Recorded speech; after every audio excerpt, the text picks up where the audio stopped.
Mobile internet সেবায় আবারও বিভ্রাট দেখা দিয়েছে। 4G ইন্টারনেট সেবা মিলছে না। আমি আমার জীবনে অনেক ধরনের ছেঁচড়া দেখছি, বাটপার দেখছি, ইতর দেখছি, বেশরম দেখছি, বাইক দেখছি, কিন্তু বর্তমান বাংলাদেশ সরকারের মতন বাইক আমি আমার বাবার জন্মেও কোনো দিন দেখি নাই। সঠিক বলেছেন। এই কথাগুলো কেন বললাম, এতক্ষণে আপনারা নিশ্চয়ই সে বিষয়টা বুঝতে পেরে গেছেন। কিছুদিন পূর্বে আমরা প্রায় 7 থেকে 8 দিনের মতন সকল প্রকার ইন্টারনেট সেবা, ইন্টারনেট সংযোগ থেকে বিচ্ছিন্ন ছিলাম।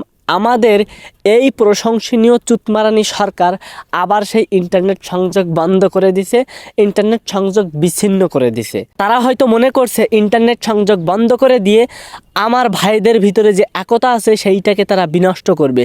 আমার ভাইয়েরা যে দাবি নিয়ে, যে দফা নিয়ে রাজপথে নামছে, সেই আন্দোলনটাকে তারা থামিয়ে দিবে। কিন্তু তারা হয়তো ভুলে গেছে ওই 71-এর মুক্তিযুদ্ধের সময়ও কিন্তু বাংলাদেশ এত উন্নত ছিল না।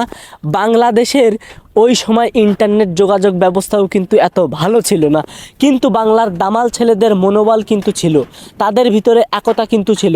তারা অত্যাচারীদের বিরুদ্ধে যুদ্ধ করেছে, যুদ্ধ করে বাংলাদেশকে স্বাধীন করেছে। জয় ইনশাল্লাহ আবারও বাংলার দামাল ছেলেদের হবে। শুধু পার্থক্য এতটুকুই যে আমাদের পূর্বপুরুষরা যুদ্ধ করেছিল পাকিস্তানি হানাদার বাহিনী, অর্থাৎ আমাদের শত্রুদের বিরুদ্ধে, কিন্তু আমাদের বর্তমান বাংলার দামাল ছেলেদের যুদ্ধ করতে হচ্ছে, আন্দোলন করতে হচ্ছে ঘরের শত্রু বিভীষণদের সঙ্গে।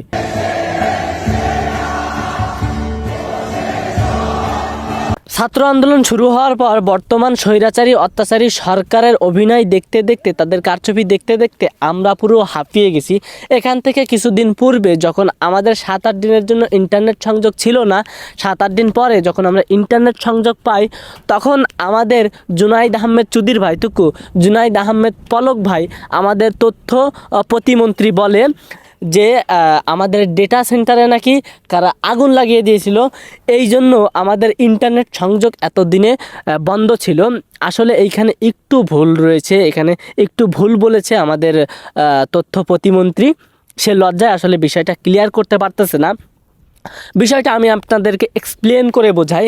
আমাদের যে তথ্য প্রতিমন্ত্রী জুনাইদ আহমেদ চুদির ভাই থুকু, জুনাইদ আহমেদ পলক ভাই আছে, ওনার বউয়ের যখন পিরিয়ড চলে তখন উনি ওনার বউকে নিয়ে একটু বিজি থাকেন, এই জন্য তখন বাংলাদেশের ইন্টারনেট সংযোগটা বিচ্ছিন্ন থাকে। আবার যখন জুনাইদ আহমেদ চুদির ভাই ওরফে জুনাইদ আহমেদ পলক ভাইয়ের বউয়ের পিরিয়ড যখন ছেড়ে যায়, তখন বাংলাদেশের ইন্টারনেট সংযোগ আবার ফিরে আসে। এখন বুঝতে পারলেন তো, বাংলাদেশের ইন্টারনেট সংযোগটা কিছুটা জুনাইদ আহমেদ পলক চুদির ভাইয়ের বউয়ের পিরিয়ডের মতন হয়ে গেছে। এখন পিরিয়ডের সময় চলে যাবে, আবার কিছুদিন পর ইন্টারনেট সংযোগ ফিরে আসবে, ঠিক আছে? মানে বাংলাদেশের ইন্টারনেট কানেকশনেরও পিরিয়ড চলে, আমাদের পলক ভাইয়ের, পলক ছাড়ের, পলক চুদির ভাইয়ের বউয়েরও পিরিয়ড চলে। আমি বুঝতে পেরে গেছি বাংলাদেশের সরকারের আবার বড় ধরনের একটা ক্ষতি হতে চলেছে। আমাদের ইন্টারনেট সংযোগ যে আবার বিচ্ছিন্ন করে দেওয়া হয়েছে, আমার মনে হয় না যখন ইন্টারনেট সংযোগ ফিরে আসবে তখন বাংলাদেশের সিমের যে টাওয়ারগুলো আছে ওইগুলো দেখতে পাওয়া যাবে। আমার মনে হয় ওইগুলো সব মাটির সাথে মিশে যাবে।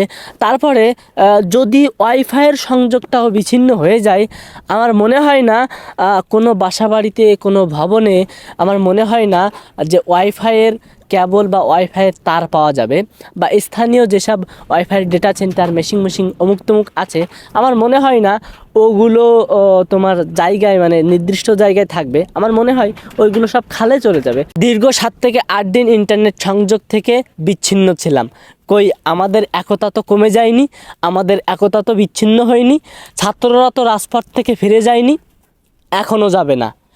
প্রাচীনকালের মানুষ কিন্তু এই যোগাযোগ ছাড়া, ইন্টারনেট ছাড়াই কিন্তু বেঁচে থাকতো।